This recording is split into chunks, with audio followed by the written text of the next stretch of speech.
¿Sabes qué estaba pensando? Oye, ¿por qué creéis que ha evolucionado la seguridad contra incendios en el mundo, en este país? Porque claro, la seguridad es una palabra que a veces queda un poco abstracta. Y claro, la seguridad contra incendio, ¿qué ha hecho evolucionar la seguridad contra incendio? Los Nosotros que llevamos accidentes. Yo diría que son los accidentes y los grandes incendios. los Que grandes salen en la televisión, que se quema un edificio entero con gente dentro y es lo que hace evolucionar. Porque por desgracia yo creo que el género humano, al menos en España, o los latinos, para ampliar, vamos a golpes, vaya. No hay conciencia todavía de adelantarse a los acontecimientos, ¿no? Siempre es por reacción, ¿no? Pasa algo, vamos a ver qué se puede hacer para solucionarlo, ¿no? Yo recuerdo que esto ha cambiado poquísimo desde no sé, desde hace 2 o 3 décadas ahora. Un poco la filosofía de los fabricantes en general, que se encuentran con productos que lanzas al mercado y no están todavía normalizados, es esta, ¿no? De convencer que eso va a mejorar, sobre todo a nivel de seguridad, va a mejorar lo actual, ¿no? Después te encuentras, y aquí Javier puede hablar más que nosotros, te encuentras con que las rutinas en los diferentes comités de normalización pues son las que son, los que fabricamos, pues lo fabricamos con una previsión de X semanas, X meses y quisiéramos que al final estuviera normalizado. Pero luego llegan los normalizadores y prueba y reprueba y esto no, esto sí, hay solo un fabricante, quiero 2, quiero 3 y ahí se tarda, desde mi punto de vista de fabricante, digamos, se tarda mucho tiempo en normalizar, ¿no?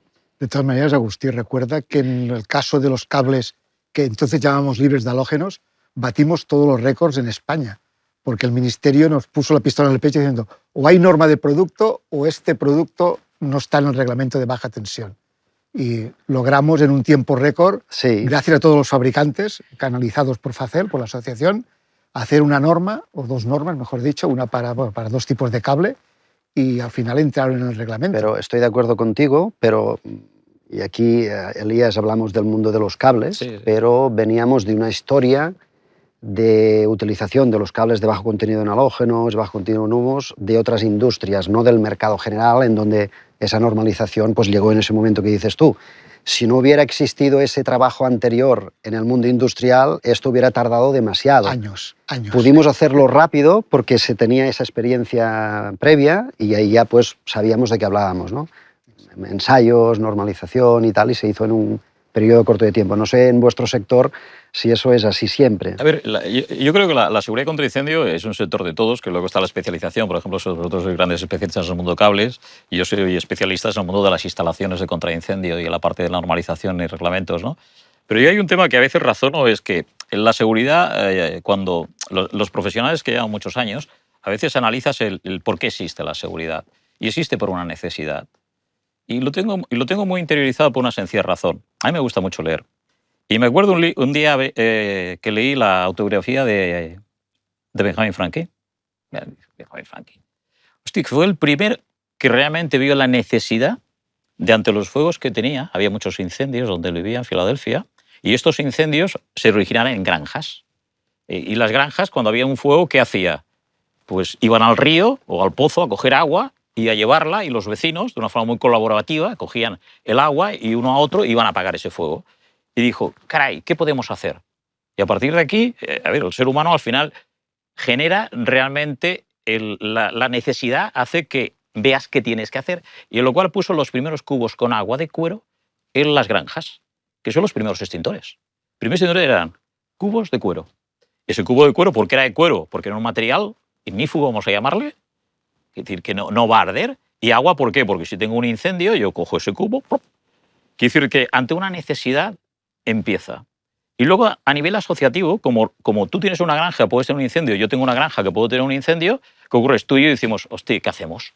Y tú tienes otra granja que otro vecino. Al final dice, hostia, pues el incendio, que yo te he ayudado, yo te he ayudado. Y al final vino ahí las asociaciones del tema de incendio. Es decir, es por una necesidad.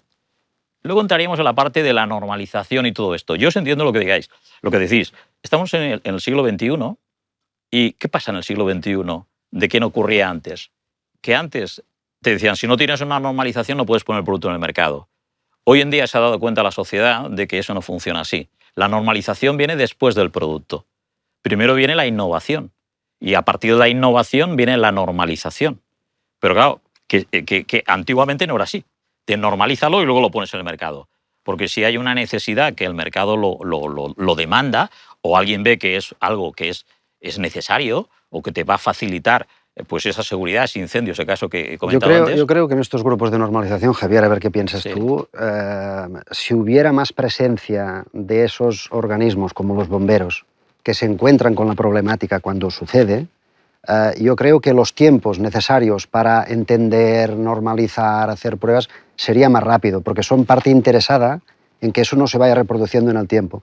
Si te limitas a un grupo de normalización en donde hay fabricantes del producto que están muy interesados y los normalizadores en sí o los clientes finales, bueno, la velocidad es relativa. Yo creo que si la administración, entendida administración como esos grupos paragubernamentales como pueden ser los bomberos o otras entidades, yo creo que ayudaría mucho, sobre todo cuando hay experiencia en otros sectores. En el sector de puertas de seguridad o cortinas de seguridad o tapicería de seguridad, si ya se han llegado a unas conclusiones, ¿por qué hay que experimentar partiendo de cero en otros sectores que al final se van a encontrar los dos productos en la misma instalación y ninguna bebe de la experiencia de las otras? Entonces, yo creo que si, aparte que hubiera digamos, conversaciones entre los diferentes grupos de las diferentes áreas. Pero si en medio están los que normalmente se encuentran con el marrón, son los bomberos, o los de protección civil, pues podrían ayudar a quitar de en medio, digamos, tonterías como, bueno, esto hay que probarlo y 3 veces y si las 3 van bien, pues bien. Pero si va solo bien 2 veces, pues nada. No. Lo que falta es alguien que cree en la necesidad del producto. Y los bomberos son los que crean necesidad. Realmente, si alguien no dice estoy interesado, pues la cosa no funciona. Innovar por innovar, a lo mejor Javier, no hace falta innovar. Cuando pasó lo del Hotel de Aragón, por ejemplo, Corona de Aragón, la normalización en este país inmediatamente obligó a que en todos los nuevos hoteles se pusieran elementos de protección para la seguridad. Que yo sepa, solo el Ayuntamiento de Zaragoza dijo que los cables tenían que tener ya unas propiedades especiales ante el fuego, pero el resto del país siguió igual. Si las compañías de seguros hicieran una rebaja en el coste anual del seguro de tu casa o de tu tienda o de tu industria, por el hecho de que tuvieras no más extintores, que ahí quizás sí que lo tienen en cuenta, en que haya cables de bajo contenido en humos, que haya elementos de protección como puertas de seguridad, todo esto. Si eso influyera en que el propietario del negocio tuviera una rebaja, yo creo que eso incentivaría un poco más a concienciar a la gente que eso es una inversión de futuro, por tanto, en hacerlo. O que haya un reglamento, porque, por ejemplo, estamos hablando de cables, pero cuando hablamos de estos cables de alta seguridad estamos hablando casi exclusivamente de energía. La parte de telecomunicación y datos va 2, 3 pasos por detrás. Ahora han empezado a ponerse las pilas y avanzar y alcanzar casi a los de energía. Pero como no hay un reglamento como el de baja tensión que obligue, por ejemplo, que en un gran edificio de oficinas los cables de datos, que a lo mejor hay más que de energía, sean libres de halógeno, etcétera, etcétera, pues... Unas condiciones que dé la seguridad realmente para pues como no lo pide la reglamentación, las ingenierías no lo ponen generalmente... Pero fíjate que volvemos al mismo argumento. Si en esos grupos que toman decisiones estuvieran los bomberos, podrían decir que independientemente de si el cable es de cobre o es de fibra óptica, la mecha que puede hacer en caso de incendio es la misma. Sí. Es decir, te van de una habitación hacia la otra a través del cable. Y a lo mejor el cable es una mínima parte, pero hace de mecha y te extiende el incendio hacia otra parte. Esto un normalizador difícilmente lo ve. Un bombero sí, uno de protección civil también. Entonces yo creo que es un elemento, una parte de ese grupo normalizador que ha faltado siempre. Sí. Miro para atrás hace 40 años o miro hoy y no están, a no ser que en otros sectores pues participen más los bomberos o las direcciones generales de interior donde están los bomberos ahí. Esto es un tema que... Quizá el sector del cable en este mundo de fuego hemos sido un poco como un grano aparte, es decir, que hay los comités de normalización de fuego y los cables fuimos por libres, pero ya no solo en España, sino en todo el mundo, con unos métodos de ensayo diferentes, estandarizados a nivel mundial, etcétera, etcétera, pero para todo, para propagación, para humos, para halógenos, etcétera, etcétera. pero hemos ido como aparte del resto del material eléctrico, porque no se han movido tanto. Porque yo tengo la impresión de que en el sector de cables, el cable ha estado considerado siempre como una cosa que no es muy complicada. No, que no es muy complicada, que es más importante que si la tapicería, que si el mobiliario, que si tal. El Construction Product Directive, la CPR, nació mucho antes para los demás elementos que no para el cable. Sí. Y el cable se quedó para el final. Entonces ahora, bueno, desde el 2006 estamos trabajando a marchas forzadas, pero en el 2021 todavía estamos viendo cómo va. No sé en los otros sectores donde se aplica la CPR si ya es condición sine qua non que tengan que pasar unas ciertas pruebas clasificadas con el criterio CPR. La seguridad es un gasto o una inversión. La seguridad hoy en día en España, genéricamente hablando, por casos y casos, se considera un gasto, no una inversión, porque no hay un retorno. Por ejemplo, el sector industrial no lo tiene tanto como un gasto, pero otro sector que no es el industrial es un gasto. Yo lo hago porque me obligan.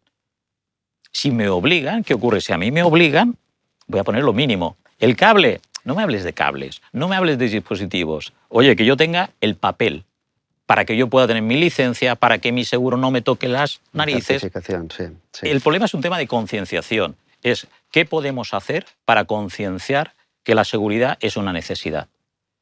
Teniendo en cuenta lo que tú has dicho antes, que somos latinos, que tenemos un carácter de que hay un 40 años, no me ha pasado nada, ¿me va a pasar mañana? Pues posiblemente sí. Es decir, hay un problema de cultura, y la cultura viene de cuando uno va a la escuela. Entonces tenemos un problema, porque a mí muchas veces me dicen, oye Elías, tenemos que concienciar. Yo me veo incapaz de concienciar si no cogemos realmente el toro por los cuernos, que es desde abajo, en los colegios. Que ese niño, esa niña, cuando va creciendo, vaya cogiendo una conciencia de lo que es la seguridad. En España esto, en algunos colegios se le invitan. Bueno, los ejemplos hay muchos, desde el cinturón de seguridad a los airbags en los coches, que no se tuvo concienciación de que esto era útil hasta que no hubo una normalización que obligaba a hacerlo, ¿no? Entonces, en el sector industrial, que es el que nos movemos nosotros, si tú innovas, pero no hay detrás la normalización que te apoya, pues o tienes muy claro que la innovación es una inversión de futuro o no la vas a hacer. Vas a intentar tener el precio más ajustado al mercado a los mínimos estándares. Yo creo que, seamos latinos o no, pero yo me voy a Inglaterra, que no son latinos, y estoy cansado de pisotear moquetas y tierras de madera en los hoteles, que si hay un incendio arde todo. Sí, aquello es una antorcha. Claro, si en ese hotel me obligan a poner cable cero halógenos, pero tierras de madera y la moqueta no es ignífuga, pues ¿de qué va a servir, no? Ahí estoy de acuerdo en no hacerlo. Pero que el nuevo hotel que se vaya a fabricar ya no se pueda fabricar de madera, ni con moquetas no ignífugas, ni con cables de halógenos, eso es la concienciación, es lo que deberíamos, yo vuelvo a insistir, con los sectores afectados, que son los bomberos, la protección civil, todos estos, que ayudaran a concienciar a la gente. Y es una cuestión de años, de décadas, por decir así, subir el nivel.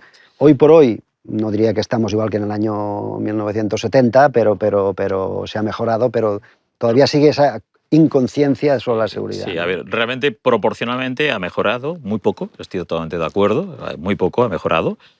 Quiero decir, si ponemos la escala de 0 a 10, hemos mejorado en que estamos en 4, no mucho más, ¿no? El tema que dicen los bomberos, estoy de acuerdo en el fondo lo que dices, pero yo tengo mucha relación con bomberos de la Generalitat, en lo cual, y aquí tenemos suerte en Cataluña, porque las competencias de la seguridad industrial, que la tiene el Departamento de Seguridad Industrial, las competencias la tiene Bombers a nivel del tema de fuegos. ¿Qué ocurre? Entonces el interlocutor son bomberos, en lo cual ya tiene una mentalidad diferente cuando voy a Madrid. Porque en Madrid el interlocutor no es bombero, al final son tecnócratas. Y cuando hablas del fuego, sí, el fuego, pero no tiene un conocimiento de fuego. Y hay un tema de que, queramos o no, la seguridad está funcionando por una reglamentación. Y luego está la normalización, pero a mí son cosas diferentes. La reglamentación es un mandato, has de hacerlo. La normalización vamos a normalizar. El tema de la innovación, el gran cambio que viene en los últimos 10 años, y en este caso yo tengo casos reales de que, por ejemplo, tú decías, claro, si el mercado no te va a comprar esa innovación, no va a querer esa innovación, haces una inversión de dinero, ¿qué dices? Al final tenemos que ser un poco visionarios, ¿no? Por ejemplo, el sector de la seguridad contra incendios nos dimos cuenta de que el mundo cada vez quería luz natural, espacios abiertos y todo esto. ¿Vale? Entonces nos ambientemos en el mundo aeroespacial. ¿En qué aspecto? El mundo aeroespacial cada vez lo que quieren cosas que resistan mucho el fuego y pesen muy poco. Y hoy en día se ha conseguido ya desarrollar que no está normalizado un tema que sean cortinas cortafuego. Es un tejido que en vez de poner una pared, pones algo que es invisible, pues está enrolladito, está ahí, y cuando hay un incendio baja. ¿Es una innovación? Sí. ¿Está reglamentado? No. ¿Está normalizado? No. Oye, todo eso no se puede poner en el mercado. Sí. Pasa, cuesta mucho y lo hemos conseguido. Yo lo he conseguido. Es decir, soy uno de los partícipes de esto. ¿Cómo? Hacer que la reglamentación reconozca la innovación tecnológica. Porque no pueden ir en contracorriente. Estamos en un mundo que estamos innovando constantemente. Lo que no podemos es, porque la reglamentación es muy lenta, porque sabemos que es muy lenta, y la normalización también, es qué se puede hacer para que se acepte una innovación tecnológica. Esa vía a nivel de Europa se ha conseguido. Y evidentemente todo eso es un canal que ha ido a los distintos países. Que nos ha costado, ¿eh? Quiere decir que evidentemente esto, si lo planteamos quizá hace 20 años, hubiera sido imposible.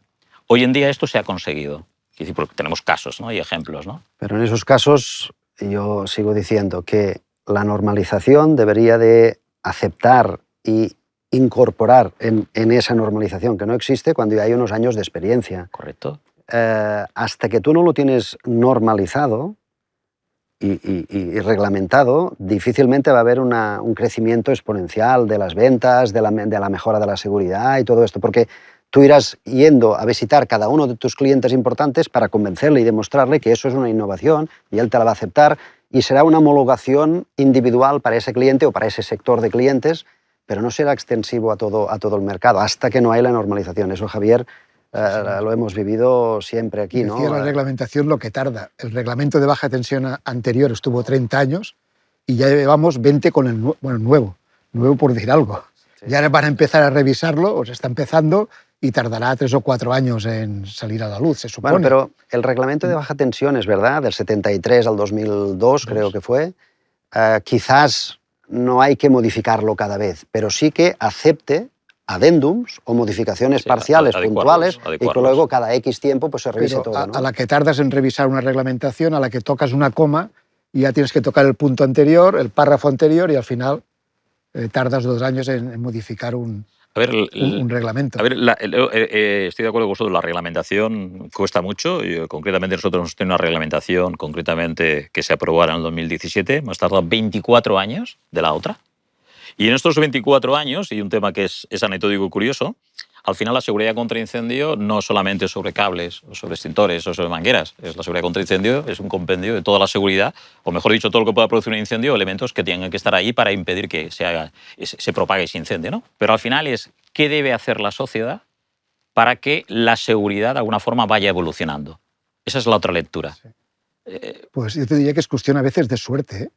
Porque lo que estamos vendiendo, entre comillas, como un gran éxito del sector del cable, sí, de los cables de alta seguridad o libres de halógenos, tuvimos suerte de estar en el momento adecuado, sí, claro, en el lugar adecuado, con un reglamento que estaba en marcha, y fuimos al ministerio y se nos creyeron, por decirlo así. Sí. Los llevamos a ver quemar cable para ver las diferencias de lo que eran estos cables nuevos, porque si no la gente no se lo creía, pero seguro que no propagan, pero seguro que no echan humo, no sé qué. Pues mira, ven a ver cómo quema uno y cómo quema otro. Pero, Javier, y estuvimos en el lugar adecuado. Esa suerte, que dices tú, estar en el lugar adecuado, en el momento adecuado... No tendría que depender el país de la suerte. Gracias a que desde el 1975 se empezó en el sector de nucleares, en el sector de automoción ferroviaria, se hizo toda una serie de experiencia que cuando llegó al commodity, ahí teníamos los deberes hechos. Y a partir de ahí, sí, claro, fue más corto, pero costó lo suyo también convencerles, ¿no? Sí, yo creo que esos grupos dependientes también del Ministerio de Industria, sí, no se pueden poner en argumentaciones políticas, conviene o no conviene. Es decir, si estamos hablando de seguridad, es un tema técnico. Pues ayúdate de gente técnica, que no digo los fabricantes, pero sí, gente técnica, la gente que se encuentra con esos problemas y que tiene que resolverlos para ver qué te da. Es que hay solo un fabricante que lo tenga. Bueno, pero ¿eso mejora o no mejora? Mejora. Pues de momento lo ponemos provisional. Ese fabricante puede vender y los otros que se pongan a correr para tenerlo, si mejora. Ese criterio no está. O estamos 7, 8 o 10 que lo tienen, o 5 que lo tienen, o no se pone en norma. Pero, hombre, pues estamos retrasando la mejora de seguridad en un sector que ya se conoce. Agustín, no sé si estabas tú en una reunión que me preguntó el Ministerio directamente a mí, pero esto es una cosa, no sé si era Pirelli o Prysmian en aquel momento, ¿es una cosa solo de ellos o la asociación está detrás y hay más fabricantes apoyándolo? Y la respuesta fue, Sí, todo el sí, sector sí. apoya. Nosotros tenemos un ejemplo, que eso quizá no trascendió a nivel de Facel, para solucionar problemas en modo reactivo, ¿no? Sí. Nosotros habíamos desarrollado un cable no propagador del incendio para instalación en subterráneos, en parkings, garajes subterráneos y tal, pero se nos exigía un nivel de no propagación del incendio muy elevado que no conseguíamos superar. Entonces les propusimos una gama de altas prestaciones de la tecnología Afumex y tal, pero encarecía mucho el precio. Se nos ocurrió, porque aquí en Cataluña habíamos ido a algún seminario y tal, de las empresas que fabrican pinturas ignífugas. Entonces fuimos a verles, fuimos a ver si había pinturas con productos químicos que no afectaran al cable y tal, y al final le propusimos al cliente la solución mixta, ¿no? Este cable, que obviamente es menos costoso, con unas ciertas características eléctricas y tal, pero protegido externamente Sí, con por ese producto. Ahora vas a todos los parkings nuevos y ves que hay esa pintura espumosa que hay en los techos y tal. Sí. Bueno, pues yo te estoy hablando de los años 90, 92, por ahí, que encontramos esa solución, ¿no? Sí. Entonces, el llegar a los entes normativos en conjunto, ya no fabricantes de cables solo, sino fabricante más otra industria, ven que es un movimiento del mercado, del sector, no de un productor individual, ¿no? Entonces, si aprendemos a trabajar en equipo, pues todo eso mejoraría, ¿no? Pero acabas de decir la frase, aprender a trabajar en equipo. Ya. Y ese es un problema de nuestra cultura. Porque fíjate que en España de microempresas hay muchísimas.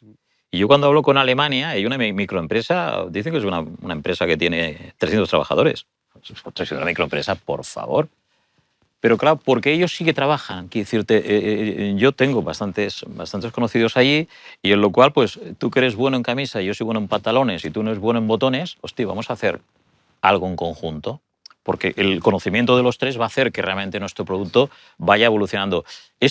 Como somos tan individualistas, tú que haces camisa y dices, pantalones, me puedes hacer la competencia. Y tú botones, oye, ni que te enteres. Ese carácter que tenemos, esa forma de ser que tenemos realmente, por la cultura que tenemos, hace que realmente el trabajar de forma tan colaborativa es complicado, ¿eh? Te digo una cosa, es complicado. Pero y te hablo de la experiencia propia, ¿eh? En Prysmian, yo cuando estuve trabajando en Italia, se nos vino un problema que era un incremento importante de necesidad de instalar cables de altísima tensión que llevan un problema aparejado, que es el de cómo garantizas tú, porque no todo está normalizado, entonces cómo garantizas tú que ese sistema donde hay cables, accesorios, equipos eléctricos, que funciona bien. Bueno, pues haciendo pruebas, y las haces siempre con la línea desconectada de la red habitual, ¿no? Y vas allí con tus equipos, o enchufas y tal.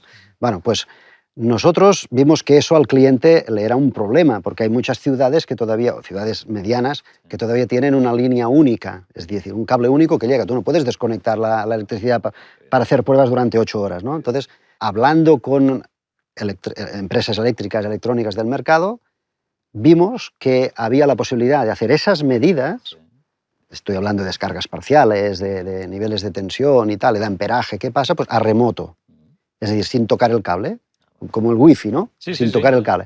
Bueno, pues nos pusimos a colaborar con ellas y tal fue el éxito de ese trabajo en conjunto, que absorbimos una empresa de esas pequeñita que había en Sicilia, y ahora hace parte del grupo Prysmian. Entonces, te estoy hablando del 2009, 2008, 2009, y ahora no hay instalación eléctrica de alta tensión que antes de ponerla en marcha y durante los primeros meses que se pone en marcha no se hagan esas pruebas. Es decir, se creó no la necesidad, sino se vio la necesidad, una solución a esa necesidad de comprobar que eso funciona. No es un cable de building wire esto, ¿no? Es un cable de altísima tensión. Pues con esa colaboración con una empresa, una startup italiana, que la absorbimos.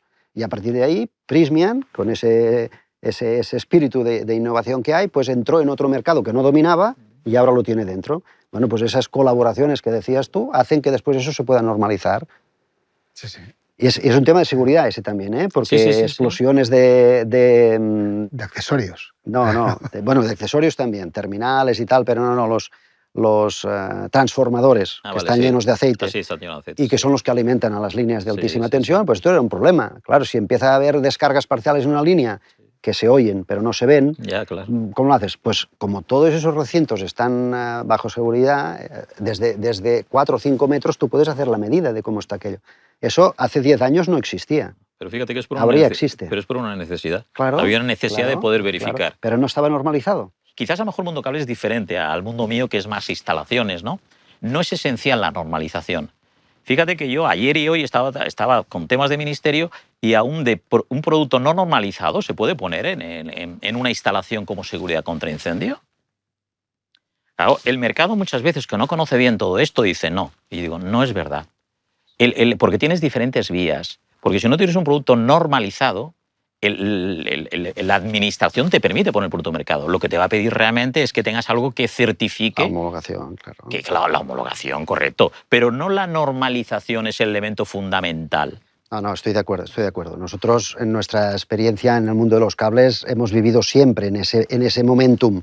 Sí, y después viene la normalización, sí, o la estandarización, ¿no? Sí, correcto. Cuando tú enfocas un nicho de mercado en donde no hay un volumen importante, pues eso no se va a normalizar. Tú homologas tu producto, demuestras que funciona y para ese nicho sirve y ya está.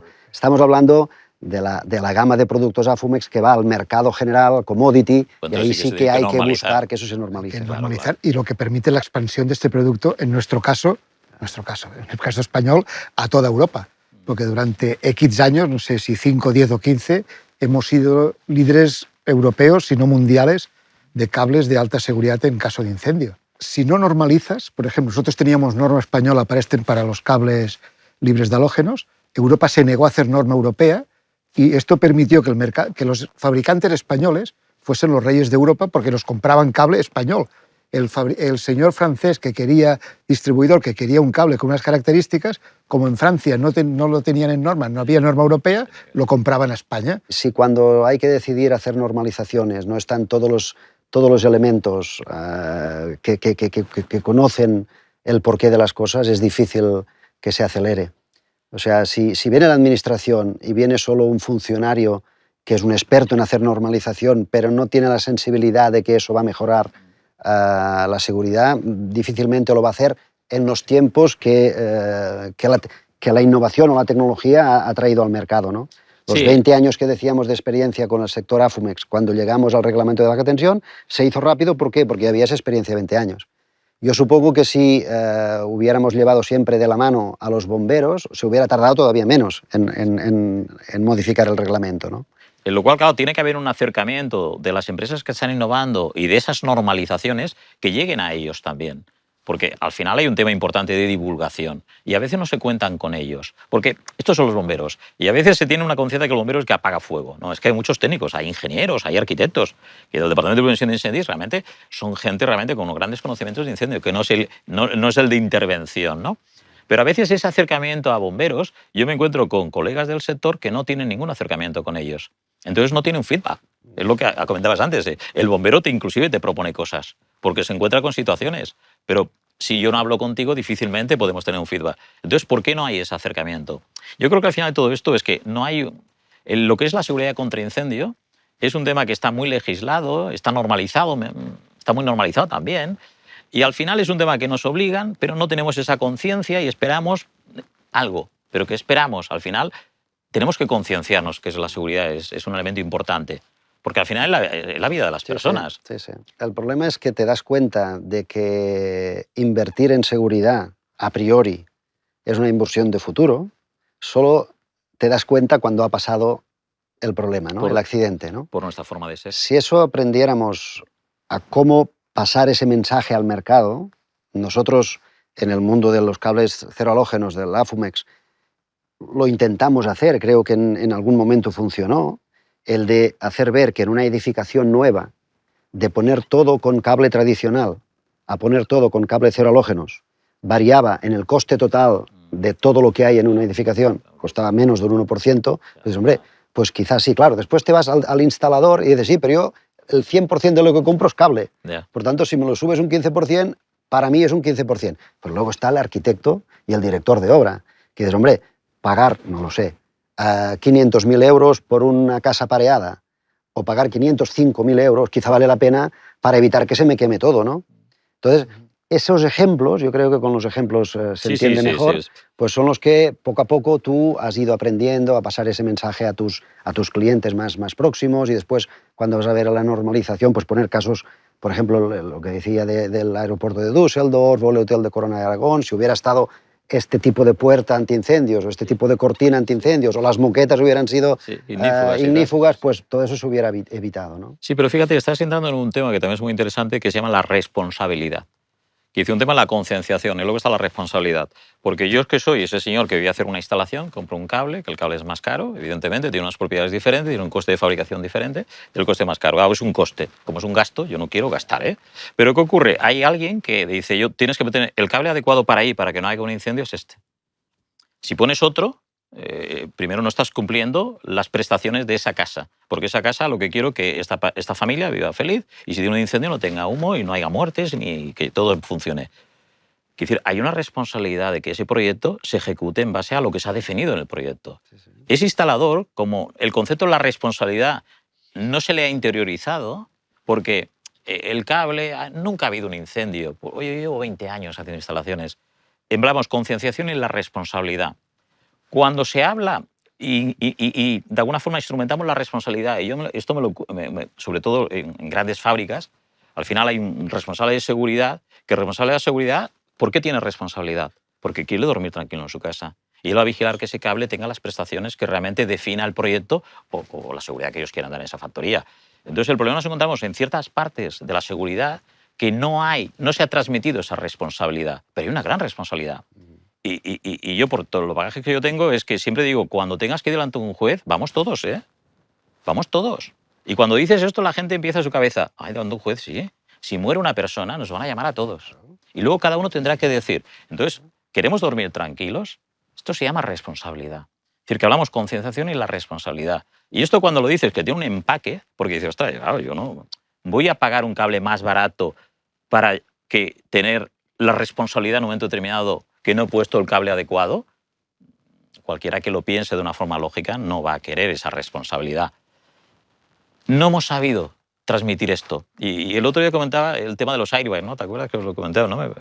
Dice, ¿por qué todo el mundo de aquí seguro que tendremos coches? Tenemos coches, pero cuando hemos comprado un coche no hemos dicho, oye, el airbag más barato, ¿eh?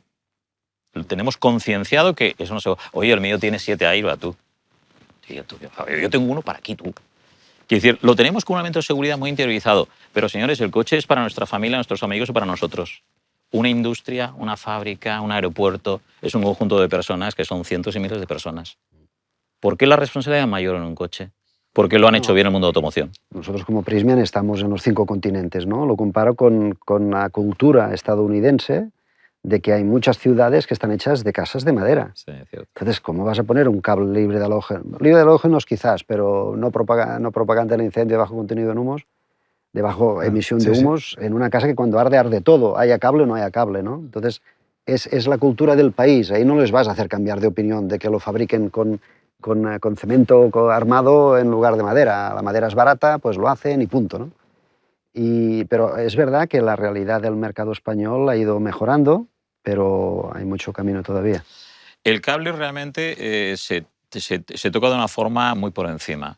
Por ejemplo, y recuerdo ahora, del 2014, hay una norma de detección de incendios, los detectores que detectan un humo, en lo que la propia norma de detectores ya habla de cables. Pero que yo recuerde es que esa es la única norma que habla de cables.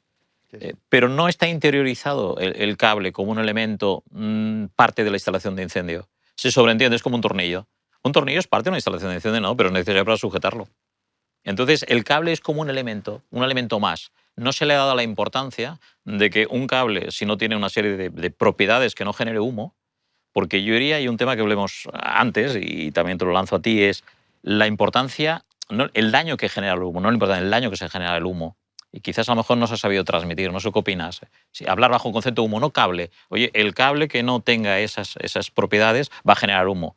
Y el humo lo que va a hacer realmente es que la gente pueda morir por asfixia y a consecuencia todo lo que hay. Yo recuerdo que hubo un incendio en el aeropuerto de Barajas, que se quemó, creo que era red eléctrica, se le quemó una galería, un cable dentro de una galería, y los bomberos no pudieron entrar hasta al cabo de 4 o 5 días, pero bueno, no pudieron entrar en el momento entre el humo y el calor que había dentro de aquella galería. Sí. Entonces... Es que el humo genera temperatura.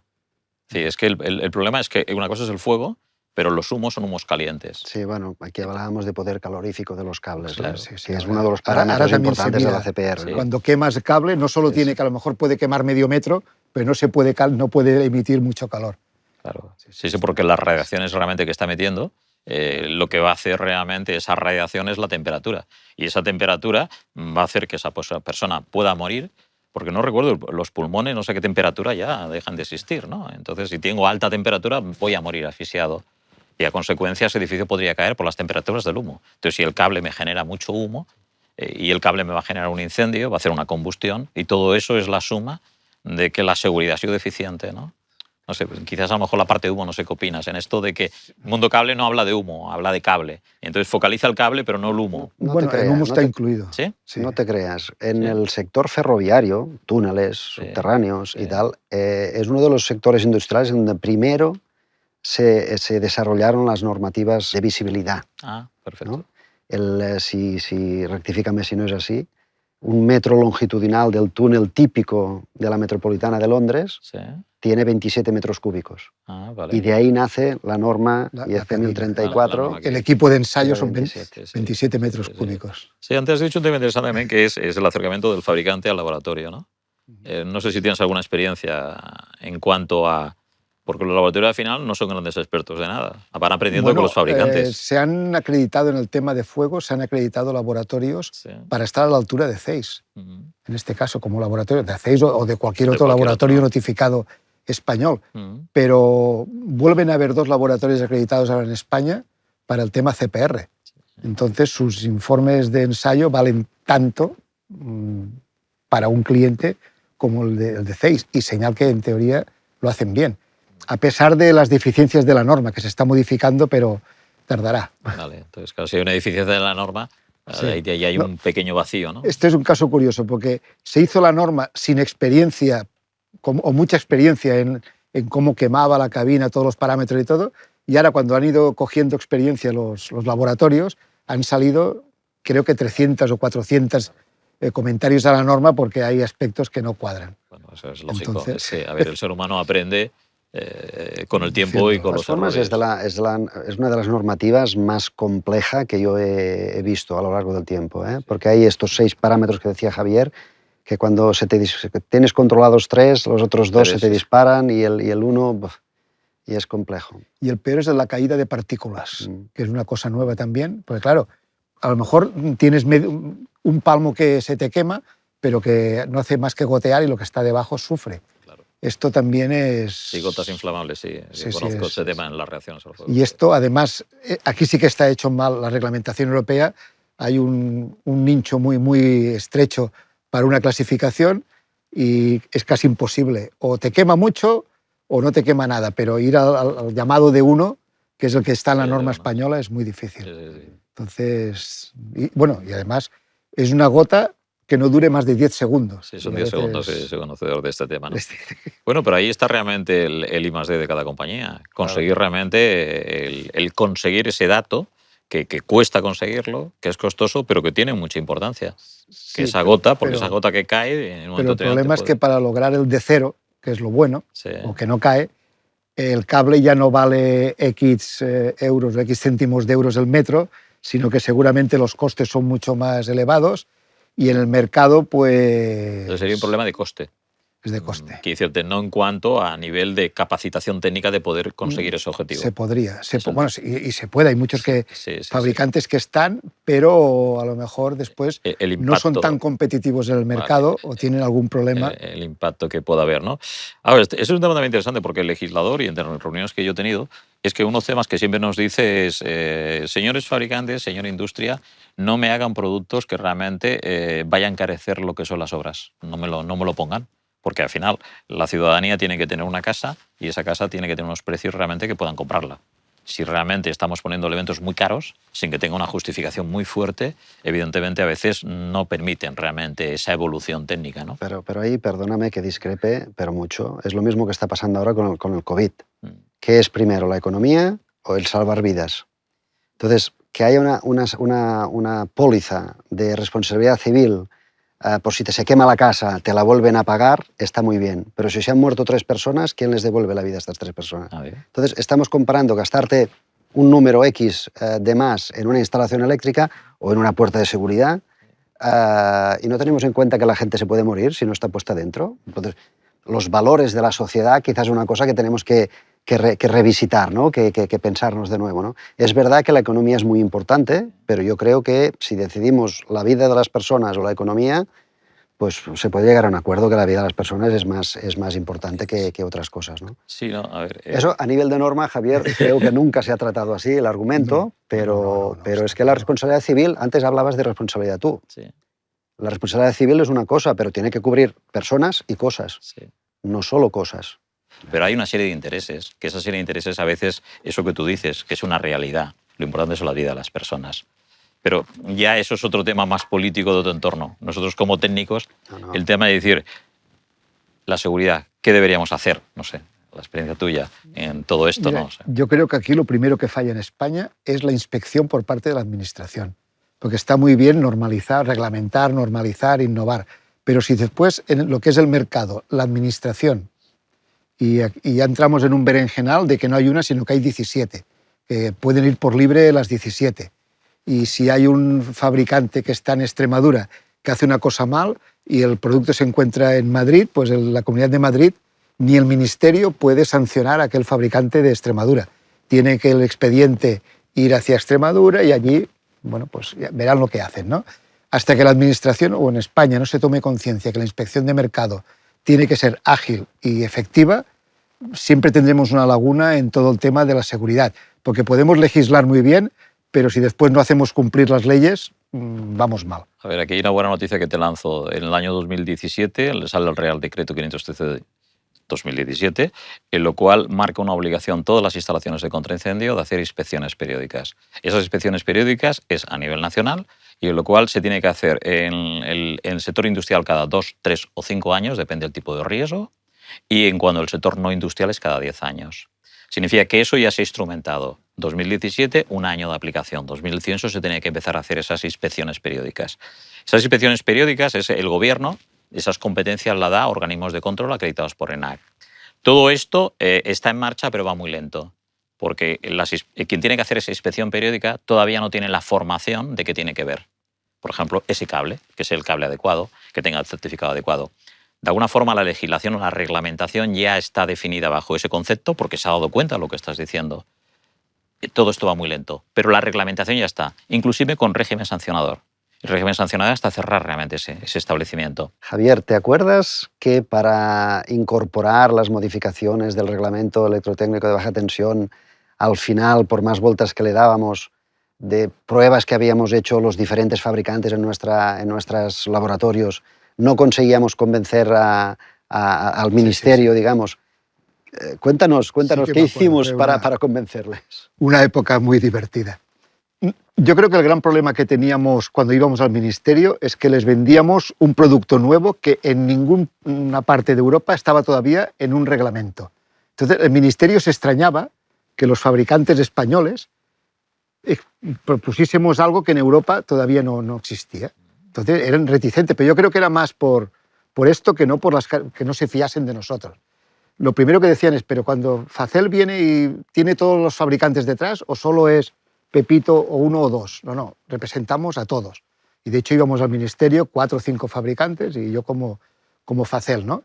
Pero como dudaban, al final se nos ocurrió la idea de ir a uno de los 2 laboratorios que en aquel momento tenían la cabina para ensayar el cable o las propiedades de los cables que decíamos y recogí yo en primera persona a 2 representantes del ministerio, los llevamos a Manlleu a visitar el laboratorio, a quemar cable, el cable tradicional y el cable nuevo para que viesen la diferencia. Y yo creo que a partir de aquí no hizo falta hablar nada más. Es que fue palpable, lo vieron y lo que se extrañaban de que en Europa todavía no lo hubieran hecho. Que decir, ¿pero qué pasa? ¿Cómo es que Europa no reacciona ante esto? y ayudó de que a la visita en estos laboratorios no solo estaba el fabricante de Manlleu, sino que Estábamos todos. Agustí Valls, Estábamos estaba un fabricante de León, Sí. otro de Santa Perpetua, es decir, que no fuimos solo a ver a aquel fabricante, Sí. sino que la jornada de puertas abiertas que hubo demostraba confianza del sector, bueno, confianza y que éramos una piña. Y era unanimidad, sí. Es que, sí. claro, las reuniones en Madrid pues eran reuniones de hablar, de mostrar fotos, Sí. de mostrar vídeos, si quieres tú, pero no lo habían visto en persona, ¿no? Y hay un tema que has dicho que me da una cierta curiosidad, y a veces me lo he preguntado a mí mismo, es, dice, ¿cómo es posible que se haga en España y no en Europa? ¿Por qué la gente piensa así? ¿Por qué crees que la gente piensa? ¿Por qué en España y no en Europa? Porque se ha vendido que España realmente aquí el factor técnico no es la parte Y que fuerte. estamos siempre un paso atrás, etcétera, Claro, etcétera. Sí. Quizás porque se ha vendido que realmente España es más un país del turismo, quizás. Sí, porque Se ha quizá utilizado. los principales fabricantes eran multinacionales y habían los españoles 100%, o las empresas españolas estaban a nivel mercado, no digo a nivel técnico, en un segundo plano. Entonces parecía que si esto proviene de una multinacional, o son los líderes, claro, porque contra más grande, más potente, más I+D tiene un fabricante, ¿cómo es que no se vende en toda Europa? Sí. Entonces, Sí, pero aquí dice mucho realmente de los técnicos de España, que tenemos grandes técnicos y gente realmente con una gran capacidad de innovación, ¿no? Lo que quizás a lo mejor como país no hemos vendido ese potencial de talento que tenemos también en nuestros técnicos en España, ¿no? Yo creo que todo esto hace que los fabricantes que querramos ser líderes en el mercado tenemos que seguir innovando independientemente de si está regulado o no está regulado, ir a visitar la calle, ir a visitar los clientes y proponerle estas cosas, porque si no estaríamos, como he dicho otras veces, estaríamos en el siglo XVIII todavía. Si Claro, es esperamos, que la ¿no? sociedad evoluciona con la innovación. Si no hay Sí. innovación, no evolucionamos. Estaríamos todavía pues, como antaño. Estaríamos. Quiero decirte, la innovación es un factor importante.